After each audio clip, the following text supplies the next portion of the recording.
ஒரு மகிழ்ச்சியான செய்தி. இதயம் நல்லெண்ணெயின் விலை லிட்டருக்கு ரூபாய் 105 குறைஞ்சிருக்கு. செப்டம்பர் 2023ல 1 லிட்டர் இதயம் நல்லெண்ணெயின் அதிகபட்ச விலை ரூபாய் 503. ஆனா இப்ப 1 லிட்டர் இதயம் நல்லெண்ணெயின் விலை ரூபாய் 398 மட்டும்தான் தமிழ்நாட்டுல. அப்ப இனிமே எல்லா சிரியாவில் 50 ஆண்டுகளாக நடந்த அப்பா ஆசாத் மகன் ஆசாத் ஆட்சி சில வாரங்கள் முன்பு முடிவுக்கு வந்தது. HTS என்னும் ஹையத் தஹ்ரீர் அல்-ஷாம் கிளர்ச்சி படை சிரியாவின் தலைநகர் டமாஸ்கஸை கைப்பற்றியது. இதன் மூலம் சிரியாவின் ஆட்சி கிளர்ச்சி படை வசம் போனது. இப்போது HTS தான் அதிகாரப்பூர்வ அரசாங்கத்தை நடத்தி வருகிறது. HTS அமைப்பு அல்-குவைதாவில் இருந்து பிரிந்து வந்த அமைப்பாகும். HTS தலைவர்கள், அதில் அங்கம் வகிப்பவர்கள் சன்னி முஸ்லிம் பிரிவைச் சேர்ந்தவர்கள். சிரியாவை பொறுத்தவரை சன்னி முஸ்லிம்கள் தான் மெஜாரிட்டி. மொத்த முஸ்லிம்களில் 85 முதல் 90% சன்னி முஸ்லிம்கள், 10 முதல் 15% தான் ஷியா முஸ்லிம்கள். என்னதான் சன்னி முஸ்லிம்கள் மெஜாரிட்டியாக இருந்தாலும் கடைசி 50 ஆண்டுகள் ஆட்சி செய்த ஆசாத் குடும்பத்தினர் ஷியா முஸ்லிம் பிரிவை சேர்ந்தவர்கள்.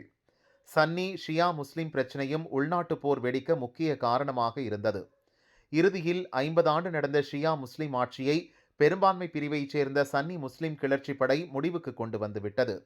சிரியாவில் மட்டுமல்ல, உலக அளவில் எடுத்துக்கொண்டாலும் ஷியாவை விட சன்னி முஸ்லிம்கள் தான் பல மடங்கு அதிகம். இப்போது சிரியாவில் ஆட்சிக்கு வந்திருக்கும் சன்னி பிரிவைச் சேர்ந்த HTS கிளர்ச்சி அமைப்பு தங்கள் ஆட்சி எல்லோருக்குமானதாக இருக்கும் என்று அறிவித்துள்ளது. குறிப்பாக சிறுபான்மையினராக உள்ள கிறிஸ்தவர்கள் ஷியா முஸ்லிம்க்கு சின்ன பிரச்சினை கூட வரவிட மாட்டோம் என்று உத்தரவாதம் கொடுத்துள்ளது. ஆனால் சிரியாவில் உள்ள ஷியா மக்களுக்கு இப்போது பயங்கரவாதிகள் குடைச்சல் கொடுக்க ஆரம்பித்திருக்கின்றனர்.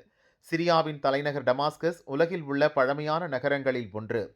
இங்கு மதம் தொடர்பான நிறைய அடையாள சின்னங்கள் இருக்கின்றன.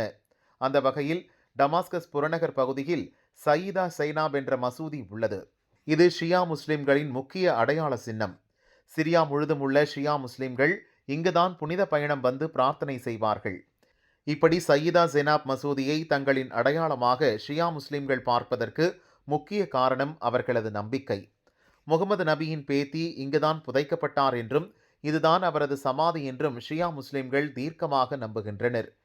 ஷியாவுக்கு இவ்வளவு முக்கியத்துவம் வாய்ந்த மசூதியை தகர்க்க IS பயங்கரவாதிகள் சதித்திட்டம் போட்டு செயல்படுவது அதிர்ச்சியை ஏற்படுத்தியுள்ளது. இப்போது சயீதா சைனப் மசூதியை குண்டு வைத்து தகர்க்க வந்த 4 பயங்கரவாதிகளை சிரிய அரசாங்கம் கைது செய்துள்ளது.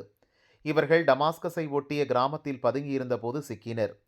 சக்தி வாய்ந்த 3 வெடிகுண்டுகள், 2 துப்பாக்கி, நிறைய கையெறி குண்டுகள், ஸ்மார்ட் போன்களை சிரிய அதிகாரிகள் கைப்பற்றினர். கைதானவர்களில் 3 பேர் லெபனானை சேர்ந்தவர்கள், ஒருத்தர் பாலஸ்தீன அகதி. ஈராக்கிலிருந்து செயல்படும் IS பயங்கரவாதிகள் அனுப்பியது தெரிய வந்தது. சயீதா சைனாப் மசூதியை தகர்க்க IS பயங்கரவாதிகள் முயற்சிப்பது இது முதல் முறை அல்ல. எப்படியாவது இந்த மசூதியை இருந்த இடம் தெரியாமல் காலி செய்துவிட வேண்டுமென்று ஆண்டு கணக்கில் மல்லு கட்டி வருகின்றனர். இதற்கு முன்பு பலமுறை பயங்கர குண்டுவெடிப்பை நடத்தி இருக்கின்றனர். 2008இல் மசூதியில் சக்தி வாய்ந்த கார் குண்டு வெடித்தது. இந்த தாக்குதலில் 17 பேர் கொல்லப்பட்டனர். பின்னர் 2016 பிப்ரவரியில் உலகையே உலுக்கிய தாக்குதலை IS அமைப்பினர் நடத்தினர். நபிகள் நாயகம் பேத்தி சமாதிக்கு பக்கத்தில் இரட்டை தற்கொலைப்படை தாக்குதல் நடந்தது.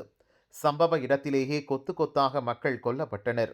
மொத்தம் 134 பேர் உடல் சிதறி இறந்தனர். இன்னொரு முறை மசூதிக்கு வந்திருந்த மக்கள் கூட்டத்துக்குள் புகுந்து 3 IS பயங்கரவாதிகள் தற்கொலைப்படை தாக்குதல் நடத்தினர். அவர்களது உடலில் கட்டியிருந்த குண்டுகள் வெடித்து சிதறின. இதில் 70 பேர் செத்து மடிந்தனர்.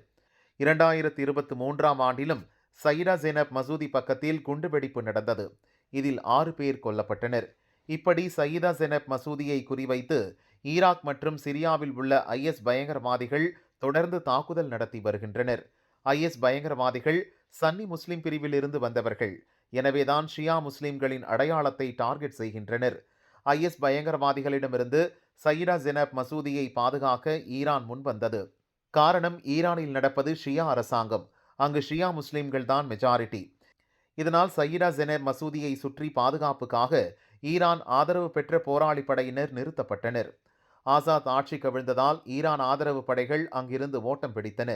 இதை சாதகமாக பயன்படுத்தி கொண்டுதான் இப்போது மீண்டும் IS பயங்கரவாதிகள் சயீதா சைனப் மசூதியை தகர்க்க களமிறங்கி இருக்கின்றனர் என்கிறது சிரியா ரிப்போர்ட்.